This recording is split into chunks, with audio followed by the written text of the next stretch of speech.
사람에게 있어서 마음이라는 것은 참으로 중요합니다. 마음은 우리 눈에 보이지는 않지만 삶에 지대한 영향을 미칩니다. 지혜자는 이렇게 말했습니다. 잠언 4장 23절 모든 지킬 만한 것 중에 더욱 내 마음을 지키라. 생명의 근원이 이에서 남이니라. 그러므로 우리는 무엇보다 마음을 잘 지켜야 합니다. 그런데 우리 삶의 모습은 어떻습니까? 마음을 잘 지키고 있습니까? 그렇지 못한 것 같습니다. 다른 것들은 지키려고 노력을 많이 합니다. 재산을 지키고 학업 성적을 지키고 건강을 지키려고 사람들은 많은 노력을 합니다. 그러나 마음을 지키기 위해서는 노력을 많이 안 하는 것 같습니다. 심지어는 관심도 없는 것처럼 보일 때도 있습니다. 휴전선 방어망이 뚫렸다는 소식을 가끔씩 접합니다. 보초가 있고 감시 장비가 있어도 뚫립니다. 그런데 아예 경계심마저 없고 적이 누구인지 어디에 있는지에 대해서 관심도 없다면 어떻게 되겠습니까? 잠언 25장 28절 자기의 마음을 제어하지 아니하는 자는 성읍이 무너지고 성벽이 없는 것과 같으니라고 했습니다. 성읍이 무너지고 성벽이 없으니 아무나 함부로 들어오겠죠. 적이 아무런 방해도 받지 않고 들어와서 완전히 초토화시켜 놓겠죠. 이와 같이 사람이 자기 마음을 잘 다스리고 지키지 않으면 사탄 마귀가 그 속에 들어와 완전히 장악해버립니다. 그러면 그 사람은 마귀의 종노릇을 하면서 고통과 비참 가운데 살게 되는 것입니다. 그러면 왜 그런 일이 일어났을까요? 물론 자기 마음을 지키지 않았기 때문입니다. 우리 존재의 핵심은 하나님이기 때문에 하나님 없는 마음은 잃어버린 마음인 것입니다. 본문에 상실한 마음으로 표현되어 있습니다. 그 마음 속에는 모든 악한 것과 더러운 것과 삐뚤어진 것이 가득합니다. 그래서 합당치 못한 일을 하게 되는 것입니다. 28절 말씀과 같습니다.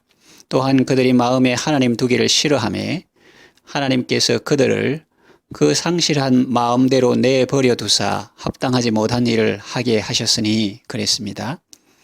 그리고 이어지는 29절부터는 마음에 하나님 두기를 싫어하는 사람의 상태를 우리에게 보여줍니다. 햇빛이 잘 안 드는 어두운 광을 생각해 보십시오. 모처럼 청소할 때는 먼지가 자욱하고 그 자리를 들면 진해가 나오기도 합니다. 수년간 햇빛이 안 든 어두운 광보다 더 더럽고 추한 곳이 빛 되신 주님을 거부한 사람의 심령입니다. 말씀에 비답해 죄인의 심령이 드러나는데 마치 시궁창과 같습니다. 21가지 목록이 나옵니다. 모든 불의, 추악, 탐욕, 악의가 가득합니다. 시기, 살인, 분쟁, 사기, 악독이 가득합니다. 수근수근합니다. 비방합니다. 하나님을 미워합니다. 능욕합니다. 교만합니다. 자랑합니다. 악을 도모합니다. 부모를 거역합니다. 우매합니다. 배약합니다. 무정합니다. 무자비합니다. 이것들은 다 죄입니다. 그러나 좀 더 정확하게 말하면 죄의 열매들입니다. 열매 하나 딴다고 해서 나무가 없어지지는 않습니다. 여기 열매를 따면 저기서 또 열매가 맺힙니다. 그리고 심지어 열매를 다 제거해도 때가 되면 또 열매가 맺힙니다. 그 나무를 뿌리째 뽑아 버려야 합니다. 우리가 싸워야 할 대상은 죄의 열매가 아니라 죄의 본질입니다. 그렇다면 죄의 본질은 무엇입니까? 죄의 뿌리는 무엇입니까? 그것은 21절에 나옵니다. 하나님을 알되 하나님을 영화롭게도 아니하며 감사하지도 아니하고 그랬는데 다시 말하면 하나님의 하나님 되심을 부인하고 스스로 하나님이 되는 것입니다. 그러나 사실은 그렇게 한다고 해서 자기가 왕이 되는 것이 아닙니다. 하나님보다 안 좋은 사탄의 종노릇을 하게 되는 것입니다. 그러므로 우리가 고통과 비참에서 벗어나려면 하나님의 하나님 되심을 인정하고 하나님을 왕으로 모셔야 합니다. 주는 곧 영원히 찬송할 분이십니다. 우리의 찬송을 세세무궁토록 받으시기에 합당하신 하나님이십니다. 하나님을 왕으로 모시고 살 때 우리는 좋은 열매를 맺게 됩니다.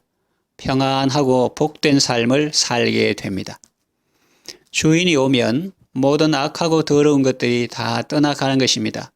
모든 의와 거룩과 절제와 선의로 가득합니다. 칭찬, 사랑, 조화, 정직, 선함이 가득합니다. 공명정대합니다. 하나님을 사랑합니다. 이웃을 사랑합니다. 겸손합니다. 선한 일을 도모합니다. 부모를 공경합니다. 지혜롭습니다. 약속을 잘 지킵니다. 인자하고 자비롭습니다. 하나님을 마음의 왕으로 모실 때 하나님은 우리 삶을 아름답게 하시고 복되게 하십니다. 하나님을 왕으로 모시고 아름답고 복된 삶을 살아가시기 바랍니다. 기도합니다. 하나님 아버지, 사람들이 마음에 하나님 두기를 싫어할 때 어떤 일이 일어나는지 우리에게 일깨워 주셔서 감사합니다. 사람들이 마음에 하나님 두기를 싫어하면 하나님께서 그들을 그 상실한 마음 그대로 내버려 두십니다. 그러면 그는 그때부터 왕이 되는 것이 아니라 사실은 사탄의 종 노릇을 하게 됩니다. 온갖 합당하지 못한 일을 행하기 시작하는데 부끄러운 줄도 모르고 욕심으로 행하며 살다가 고통과 비참과 가운데 멸망하게 됩니다. 그러나 우리가 마음에 하나님을 왕으로 모시면 하나님은 우리의 마음과 생각을 지켜주십니다. 그리고 선한 열매 맺게 하십니다. 하나님 아버지, 우리는 마음에 하나님을 영원히 모시기 원합니다. 상실한 마음으로 버려지는 것이 아니라 온전한 마음으로 주님 섬기기를 원합니다. 왕이신 하나님께서 우리 마음을 온전히 주장하셔서 선한 열매 많이 맺게 하시고 아름답고 건강한 삶을 살게 하소서. 예수님의 이름으로 기도합니다. 아멘.